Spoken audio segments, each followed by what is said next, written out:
कैसे हैं आप लोग। Welcome back to my YouTube channel. My name is Shruti Gupta, score 538 in NEET UG 2025। आज के इस वीडियो में मैं आपको बताऊंगी कि किस तरीके से टेस्ट एनालिसिस करना चाहिए और किस तरीके से मैंने अपने प्रिपरेशन जर्नी में जितने भी टेस्ट दिए उसके एनालिसिस मैंने कैसे किया। चलिए शुरुआत करते हैं इस वीडियो की। तो टेस्ट एनालिसिस करने से पहले जो इम्पॉर्टेंट फैक्ट है वो है टेस्ट देना और एक रेगुलर बेसिस पे टेस्ट देना। जब आप टेस्ट देते हैं तो टेस्ट देने से क्या होता है कि आपका जो फियर होता है एग्ज़ाम का वो कम होने लगता है। आपके टेस्ट से आपको पता चलने लगता है कि आपके वो कॉन्सेप्ट कितने क्लियर है, आपने सिलेबस को अच्छे से कंप्लीट किया कि नहीं किया। काफ़ी सारे स्टूडेंट सोचते हैं कि भैया सिलेबस कंप्लीट हो जाएगा तब जाके मैं टेस्ट दूँगी या दूँगा, बट ऐसा नहीं होता है। आप जब नीट का पेपर भी देने जाओगे उस दिन तक आपका कुछ ना कुछ टॉपिक छूटा हुआ है, ऐसा आपको लगता है कि कुछ नया टॉपिक छूटा हुआ है, उस समय तक आपका सिलेबस कंप्लीट नहीं होता, ऐसा माइंड में चलता है। तो ये कहना कि सिलेबस कंप्लीट होगा तब जाके टेस्ट देंगे, ये बात गलत है। आपको टेस्ट एक रेगुलर बेसिस पे देना बहुत ज़्यादा ज़रूरी हो जाता है।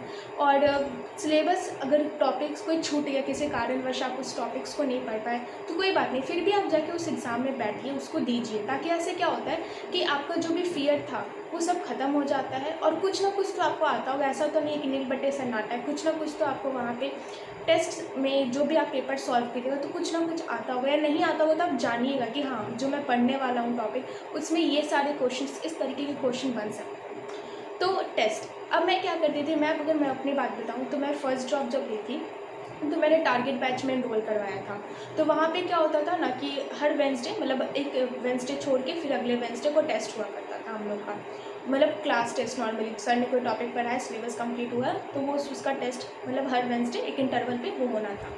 और लास्ट होते होते हम लोग का टेस्ट कंटिन्यूसली स्टार्ट होने लगा। डीपीपी होता था, स्पॉट होता था, एआई टेस्ट तो चलता ही था, तो वो होने लगा। जब मैं सेकेंड ड्रॉप ली थी तो सेकेंड ड्रॉप में मैंने सिर्फ टेस्ट सीरीज़ लिया था बोर्ड का, जो कि काफ़ी ज़्यादा बेनिफिशियल रहा मेरे लिए। उनके टेस्ट सीरीज़ में कई सारे उसका अलग शेड्यूल ही होता है, उनमें माइनर होता है, उनमें फ्लैशबैक होता है, मेजर होता है, फिर एआई टेस्ट, स्पॉट, ये सब चलता है, उसमें डीपीपी भी होता है। तो उसके बारे में तो मैं अगले वीडियो में बताऊंगी किस तरीके से उसका शेड्यूल था बोल का, मैं बता दूंगी। लेकिन हम लोग का क्या था कि हर एक 14वें दिन पे हम लोग का टेस्ट होता था AITS, मतलब हर संडे, और लास्ट होते होते फिर मैं हम लोग का टेस्ट स्टार्ट मतलब रेगुलर होने लगा। तो इस 14 दिन में क्या करते थे, जो मेरा जो शेड्यूल दिया था उसी से क्वेश्चन पूछना था, तो उस शेड्यूल उस टॉपिक को मैं अच्छे तरीके से थ्रोली आउट पूरा पढ़ती थी और फिर मैं 14वें दिन टेस्ट देने जाती थी। कभी क्या होता था कोई बीच में फेस्टिवल आ गया या कुछ हो गया तो उसके कारण मेरा 5 या 6 दिन गैप चला गया, तो ये इस डर से नहीं सोचती थी कि अरे भाई मैं कैसे दूंगी, मैं तो पढ़ा ही नहीं, इस डर से मैं कभी नहीं पढ़ी। मैं जाके एग्ज़ाम देती थी, हाँ उस एग्ज़ाम में मेरे मार्क्स ज़रूर कम आएंगे, बट ये तो नहीं ना कि मैं एग्ज़ाम ही देने ना जाऊँगी तो गलत बात होगा। आगे जब फ्लैशबैक होता था तो फिर उस जो भी मेरा टॉपिक छूटा मैं फिर उसको कवर कर लेती, मैं उसको छोड़ती नहीं थी, मैं उसको कवर कर लेती थी। तो टेस्ट इस तरीके से मैं टेस्ट सीरीज़ को मैंने इस सेकेंड ड्रॉप में किया था। तो मैं टेस्ट एनालिसिस टेस्ट के जस्ट बाद नहीं करती थी, मैं 2-3 घंटे का ब्रेक लेती थी, पहले अपना माइंड रिलैक्स कर लिया, कुछ टीवी वगैरह देख लिया और फिर उसके बाद मैं टेस्ट एनालिसिस स्टार्ट करती थी। सबसे पहले अपना स्कोर कैलकुलेट किया और फिर देखती थी कहाँ मेरा गलत है। गलत होने के कई सारे कारण हो सकते हैं। पहला कारण तो आता है सिली मिस्टेक। सिली मिस्टेक जैसे कि अगर आपके क्वेश्चन में इनकरेक्ट पूछा था और आपने करेक्ट कर दिया तो वो गलत हो गया, रॉन्ग पूछा था आपने राइट टिक कर दिया, वो गलत हो गया। कई सारे स्टूडेंट्स इसी सिली मिस्टेक के कारण उनका मार्क्स बहुत ज़्यादा रिड्यूस होता जाता है और ये बार बार होने वाला है। तो सिली मिस्टेक को रिड्यूस करने के लिए करें क्या, तो उसके लिए आपके पास आपका क्वेश्चन पेपर, आपके पास पेन है, आप जब भी ऐसा क्वेश्चन है तो आप उसको उस वहाँ पे देखिए कहाँ पे करेक्ट है, उसको आप एकदम उसको या तो सर्कल कर लीजिए, उसको बार बार बोल्ड लाइन से अंडरलाइन कर लीजिए, ताकि आप जब क्वेश्चन पे टेक आउट करने जाए तो आपको दिमाग में रहे कि हाँ यहाँ पे इनकरेक्ट पूछा है, यहाँ पे करेक्ट पूछा है, वो चीज़। दूसरा चीज़ क्या होता है कि क्वेश्चन काफ़ी बड़ा है तो उस समय क्या होता है, बच्चा मतलब स्टूडेंट क्या करते हैं, शुरू से स्टार्ट करते अंत तक पहुँचे, जाओ क्वेश्चन क्या था भूल गए। तो ऐसे क्वेश्चंस के लिए आप क्या कर सकते हो कि आप उस क्वेश्चन को तोड़ दो, मतलब एक एक लाइन में तोड़ के देखो कि हाँ कहाँ कहाँ पूछ रहा है, और आप उसको अंडरलाइन करना बहुत इंपॉर्टेंट है कि कहाँ पे क्या पूछ रहा है। मान लीजिए प्रेजेंटेशन के बारे में पूछ रहा है या कुछ एग्जाम्पल्स पूछ रहे हैं, कितने एग्जाम्पल्स पूछ रहे हैं, कौन सा, अगर मान लीजिए एनिमल किंगडम है तो एनिमल पॉडीफेरा मतलब फाइलम पॉडीफेरा हो गया, फाइलम मोलस्का हो गया, अगर उसका कुछ पूछ रहा है एग्जाम्पल तो उसको अंडरलाइन कीजिए कि हाँ मोलस्का पूछा है, क्या पॉडीफेरा पूछा है या कि कोई और फाइलम पूछा है, तो वैसे क्वेश्चन को अंडरलाइन करना शुरू कीजिए। अगर क्वेश्चन बड़ा है, मान लीजिए फिजिक्स की मैं बात करूँ, क्वेश्चन बड़ा है, बच्चा स्टूडेंट देख के डर जाता है कि यार यार क्वेश्चन बड़ा है कैसे सॉल्व करोगे, तो वैसे केस में क्या करना होता है कि आप पहले उसमें लिख लीजिए क्या क्या दिया है, फिर देखिए उस पर क्या फॉर्मूला फिट हो रहा है, मतलब कौन से चैप्टर से तो पता ही आपको, मतलब पता चल ही जाता है। फिर उस पर देखिए कौन सा फॉर्मूला फिट हो रहा है। बायो के लिए मैं क्या करती थी कि मेरे साथ जैसा होता था कि क्वेश्चन काफ़ी बड़ा, तो मैं उसको अंडरलाइन करती थी कि हाँ ये पॉइंट है, इसमें ये पूछा जा रहा है, ये हाँ ये, फिर उसको मैं अंडरलाइन करके आगे बढ़ती थी। दूसरा कारण होता है गलती का तुक्का मारना। आपको क्वेश्चन नहीं आता है और बच्चे स्टूडेंट क्या करते हैं कि उसको तुक्का मारना चालू कर देते हैं कि कुछ तो सही हो जाएगा, कभी कभी सही हो भी जाता है।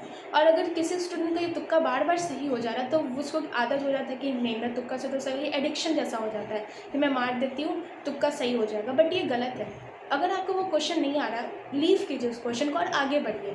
ज़रूरी नहीं कि आप उस क्वेश्चन को बनाइए ही, क्योंकि वैसे फिर वो गलत आदत है। आपको नीट का पेपर देना, आप इस टेस्ट में अच्छा मार्क्स ला के भी क्या कीजिएगा। तो अगर बाई चांस वो तुक्का से सही हो भी जा रहा है तो ये तो गलत बात है। आप आगे बढ़िए। अगर आपसे क्वेश्चन नहीं बन रहा तो आप उसको छोड़ दीजिए। ज़रूर कहीं ना कहीं आपको वो कॉन्सेप्ट क्लियर नहीं होगा या आपने उसको पढ़ा नहीं होगा, सिलेबस को, उस टॉपिक को, उस कॉन्सेप्ट को, तो आप उसको छोड़िए और फिर उसको आप आगे बढ़िए छोड़िए। तीसरा कारण होता है ओवर एक्साइटमेंट। मेरे साथ जैसा होता था, जैसे मैं क्या करती थी ना कि मैं टेस्ट के पहले मैं बहुत सारे क्वेश्चंस को प्रैक्टिस किया करती थी और वैसा ही कुछ उस तरीका ही क्वेश्चन आ जाता था टेस्ट में। तो मैं उसका फर्स्ट लाइन पढ़ती थी और मुझे पता था कि हाँ इसका आंसर ये था, मैं जस्ट टिक मार कर आ जाती थी। बट दिस इज़, और आके जब मैंने देखा, मतलब मैं जब एनालिसिस की, पता चला वो गलत है। तो क्यों गलत है? क्योंकि उस क्वेश्चन में कुछ और पूछ रहा था। तो ये ओवर एक्साइटमेंट का जो चीज़ है कि नहीं अरे यार ये क्वेश्चन तो आता है, ये मैंने कुछ दिन पहले पढ़ा, या कुछ मैं टेस्ट देने आ रही थी उसके पहले ही मैंने पढ़ा है इसको। तो ये जो ओवर एक्साइटमेंट है ये गलत है। आप हर एक क्वेश्चन को सावधानीपूर्वक पढ़ें, हर एक ऑप्शंस को पहले समझें कि क्या है उस क्वेश्चन में, क्या मांगा गया है। क्योंकि कई बार ऐसा हो जाएगा आपके साथ कि क्वेश्चन पढ़ा हुआ लग रहा है, क्वेश्चन अभी जस्ट बनाया था, अभी देखा था, लेकिन उस क्वेश्चन में पूछ कुछ और रहा था और आप समझ कुछ और गए। तो इसलिए क्वेश्चन को पढ़ना, अच्छे तरीके से पढ़ना बहुत इंपॉर्टेंट है। और शांति से, दिमाग में ये नहीं, आप जब जो क्वेश्चन पढ़ा उसी क्वेश्चन पे ध्यान दें। आपके आगे वाला क्वेश्चन क्या है, पीछे वाला क्वेश्चन क्या है, उस पर ध्यान ना दें। जो पहला आपका क्वेश्चन आप उसको डील करें, फिर उसके बाद आगे बढ़ें। नहीं बन रहा तो छोड़ दें, ठीक है। फिर उसके बाद क्या होता है कि कुछ क्वेश्चंस ऐसे होते हैं जो कि आपने पढ़ा, आपके माइंड में उस आंसर स्ट्राइक कर जाता है, तो आप उस समय उस आंसर को मतलब लिख ले या समझ ले कि इसका आंसर ये होने वाला, और ऑप्शन पे टिक करते। जैसे कि कोई क्वेश्चन है, मॉर्फोलॉजी का ही क्वेश्चन है कि क्वेश्चन है when the placenta forms the ridge along the ventral suture of the ovary and ovules are borne on these ridges forming the two roots. इसका आंसर मुझे पता है कि इसका आंसर, अगर क्वेश्चन पूछा कि which kind of placentation it is, तो इसका आंसर मुझे पता है कि हाँ इसका मार्जिनल आंसर होने वाला है। तो आप वहाँ पे लिख ले, कुछ ऑप्शन देखने का होते हैं, मार्जिनल टिक मार दें। तो कुछ ऐसे क्वेश्चंस होते हैं जो कि आपको से मतलब उसका आंसर ये होने वाला आपको फिक्स होता है। तो आप दिमाग में, ऐसे क्या होगा कि जब आप ऑप्शंस पढ़ेंगे तो आप कंफ्यूज नहीं होंगे ऑप्शंस को पढ़ के। तो आप इस तरीके से कर सकते हैं, बट ऐसा हर एक क्वेश्चन में नहीं करना है। आपको क्वेश्चन और ऑप्शंस भी पढ़ने, मैं जस्ट बता रही हूँ बायो के केस में कि अगर आपको ऐसा आता है तो आप लिख लें कि हाँ इसका आंसर ये होना, फिर आप देखें कि क्या वो दिया है कि नहीं दिया ऑप्शन में, इस तरीके से, जैसा कि मेरे साथ होता था, मैं ऐसा करती थी। फिर उसके बाद आता है घबराहट। जैसे जैसे मेरे साथ होता था, और ये वही सब बच्चे समझ सकते हैं जो एग्ज़ाम टेस्ट देते हैं। जैसे जैसे पेपर आपका ख़त्म होने, मतलब समय जैसे ख़त्म होने लगता है, क्वेश्चन आपके काफ़ी सारे बच्चे होते हैं, बहुत ज़्यादा डर लगने लगता है कि अब क्या करना है, समय बचा आधा घंटा, मेरे पास 20 क्वेश्चन है या जितने भी क्वेश्चन आपके पास बचे हुए, कैसे सॉल्व करना है। तो घबराहट के चक्कर में हम लोग क्या करते हैं कि जो आता हुआ क्वेश्चन है वो भी छूट जाता है, या बहुत ही सिंपल क्वेश्चन होता है वो नहीं बन पाता। जैसे मेरे साथ क्या होता था कि मेरे साथ भी सेम, क्योंकि मैं पहले बायो बनाती थी, फिर केमिस्ट्री बनाती थी और देन फिजिक्स बनाती थी। जैसे ही फिजिक्स में आती थी, समय कम है, क्वेश्चंस काफ़ी सारे हो जाते थे, मेरे पास कुछ बेसिक्स क्वेश्चन वो मेरे से नहीं बनते थे। जब मैं टेस्ट एनालिसिस करती तो मुझे पता चला यार क्वेश्चन तो घर पे आई तुरंत बन गया, 1 सेकंड में ही बन गया, जबकि वो वहाँ पे नहीं बना। क्यों नहीं बना? क्योंकि आप घबरा चुके थे, आप बहुत ज़्यादा डर चुके थे कि समय कम है, किस तरीके से बनेगा। लेकिन अगर आपके पास ये समय ज़्यादा होता है तो क्वेश्चन बहुत आसानी से बन जाता है, जैसे कि घर पर। तो ऐसे में क्या करें, तो ऐसे में क्या करना होता है कि सबसे पहले आप पूरे पेपर को एक बार ट्राई कर लीजिए। तो ऐसे तो मैंने पहले भी ट्राई कर चुका था, तो नहीं, क्या करना है कि आपके से जो क्वेश्चन नहीं बना आप उस क्वेश्चन को छोड़ दें, आप उस पर फोर्स ना करें कि नहीं मुझे बनेगा, अभी बनेगा। इससे क्या होगा, आप उस क्वेश्चन पे फोर्स करते रहो कि नहीं मुझे अभी ये क्वेश्चन बनाना है, तो क्या होगा कि आपका वो क्वेश्चन बनेगा भी नहीं, या बन भी गया तो ठीक है, आपका समय कम हो जाएगा। उस क्वेश्चन पे आपने जो समय देना था आप उससे ज़्यादा समय दे दिया, जिसके कारण आने वाले क्वेश्चन पे आप समय नहीं दे सकें। तो इसलिए मैं क्या करती थी कि जैसे जैसे मैं टेस्ट दी तो मुझे कुछ समझ में आने लगा कि पहले मुझे पूरा पेपर बनाना है, पहले वन गो में पूरा पेपर मेरा पहले से बन गया, अब जो क्वेश्चन मेरे से नहीं बना था मैं उसको छोड़ दे के आगे बढ़ती गई। ऐसे दिमाग में क्या होता है कि मेरे काफ़ी सारे क्वेश्चन बन चुके हैं, अब आगे कुछ कुछ ही क्वेश्चन बचे जो मुझे फिर से बनाने हैं, और इस तरीके से माइंड थोड़ा काम होता है, रिलैक्स होता है कि मेरे पास समय भी ज़्यादा है और मेरे पास क्वेश्चन भी काफ़ी कम है, मैं बहुत आसानी से कर लूँगी। तो फिर उस क्वेश्चन को जो आपसे नहीं बना था फिर से उसको ट्राई कीजिए और वो तुरंत बनेगा और बहुत आसानी से बन जाएगा। तो इस तरीके से आप टाइम मैनेजमेंट करके आप क्वेश्चन को सॉल्व करें। Time management is a very important factor कि कितना किस सब्जेक्ट को टाइम देना है। जो आपके लिए हार्ड सब्जेक्ट है आप उस सब्जेक्ट के लिए ज़्यादा टाइम दीजिए, जो आपके लिए ईजी आप उसको तुरंत बना। जैसे बायो मेरे लिए ईजी था तो मैं पहले बायो को 30 मिनट में या फिर 40 मिनट में अप्रॉक्स बना लिया करती थी। फिर उसके बाद मैं केमिस्ट्री एंड देन मैं फिजिक्स में मेरे लिए थोड़ा सा हार्ड था तो मैं फिजिक्स में 1 घंटा प्योर टाइम दिया करती थी और लास्ट में OMR फिल किया करती थी। तो इस तरीके से टेस्ट का एनालिसिस करती थी। और साथ ही साथ मैंने एक रिकॉल डायरी मेंटेन किया था। रिकॉल डायरी क्या है? तो रिकॉल डायरी एक डायरी होता है जहाँ पे कि आपने जो भी क्वेश्चन आपसे नहीं बने या जो क्वेश्चन आपके लिए डिफ़िकल्ट था वो आप उसको नोट करते हो। और ऐसा नहीं कि सारा क्वेश्चन ही नोट करना, नहीं बना ये नहीं, आपने जो क्वेश्चन जो आपके लिए न्यू थे, देखिए जैसे जैसे आप टेस्ट देते जाएंगे तो आपके दिमाग में मतलब आपसे गलती की जो चांस है वो कम होते चलती है। गलती कब होगा? या तो आपके पास आपने वो क्वेश्चन को जाना ही नहीं था, आप क्वेश्चन को जानते नहीं थे, या तो इसलिए आपसे वो क्वेश्चन नहीं बना, या दूसरा कारण हो सकता है कि जानते थे आप हड़बड़ाहट हो गया और आपने उसको गलती कर दी, ओवर एक्साइटमेंट जिसको कह सकते हैं, जिसके कारण आपने गलती कर दिया। तो इसलिए जैसे आप टेस्ट देते जाओगे तो आपका क्या होगा कि आपकी ये जो गलती है, जो हड़बड़ाहट घबराहट का जो ये सिचुएशन है आपका वो कम होते जाता है और ये टेस्ट देने से ही होता है। आप अगर सोच रहे हो कि मैं नीट का जिस दिन नीट है, नीट के कुछ दिन पहले 5-6 टेस्ट दे के वो हो जाएगा, नहीं। मेरे हिसाब से टेस्ट आपको पहले से ही देना चाहिए, रेगुलर बेसिस पे टेस्ट देना चाहिए। साथ में मैं एक रिकॉल डायरी भी रखती थी, मैं रिकॉल डायरी को मेंटेन किया करती थी। उस डायरी में मैं उन क्वेश्चंस को लिखा करती थी जो मेरे से नहीं बने या जो मेरे लिए न्यू है, और जो भी क्वेश्चंस काफ़ी बड़े थे तो उन क्वेश्चंस को मैं तोड़ तोड़ के लिखती थी। जैसे कि उसका बस मान लीजिए फिजिक्स में अगर वेलोसिटी दिया है या फोर्स दिया है तो मैं उसका बस वैल्यू लिख के फिर उसको कैलकुलेट करके मैं करती थी। मैं आपको दिखाऊँगी कि मैंने किस तरीके से अपना रिकॉल डायरी बनाया था आने वाली वीडियोज़ में। तो मैं इस तरीके से किया करती थी रिकॉल डायरी, और जिसको कह सकते हैं, और शॉर्ट नोट्स। हर एक टेस्ट देने से पहले 1-2 घंटा पहले मैं शॉर्ट नोट्स को अपना रिवाइज़ किया करती थी। शॉर्ट नोट्स में क्या करती थी तो उसमें सिर्फ फार्मूला को मैं रिवाइज़ करती थी और जो छोटे छोटे पॉइंट्स होते थे बस उसको।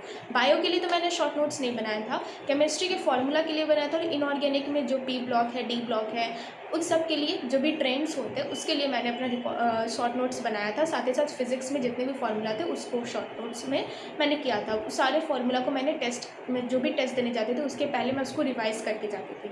टेस्ट के दिन आपको क्या होता है, ज़्यादा पढ़ना नहीं होता है। मतलब अगर मैं अपनी बात बता रही हूँ तो मैं टेस्ट के दिन मैं सुबह उठती थी, मैं सुबह उठ के बस अपना कुछ बेसिक्स हुआ तो मैं कर लेती थी, जो भी याद करना था तो वो हो गया था। फिर उसके बाद मैं अपने शॉर्ट नोट्स पे मूव करती थी। मैं अपना उस दिन माइंड बड़ा काफ़ी रिलैक्स रखती थी कि मुझे कोई प्रेशर नहीं लेना है, नई चीज़ को तो बिल्कुल भी नहीं पढ़ना है, क्योंकि नई चीज़ पढ़ेंगे आप जब टेस्ट देने जाओगे आप आधा अधूरा पढ़े हो, पूरा पढ़े भी नहीं हो, कुछ मतलब आप कुछ समझ जाओगे और वहाँ पे आप गलत करके आ जाओगे। तो नया चीज़ तो बिल्कुल भी नहीं पढ़ना होता है, क्योंकि उससे गड़बड़ होने के चांसेस बढ़ सकती है। तो मैं क्या करती थी कि मैं पहले तो उठी और कुछ पढ़ाई लिखाई कर ली, जो भी बेसिक्स था मैं उसको करके उसके बाद मैं अपने शॉर्ट नोट्स को रिवाइज़ करती थी।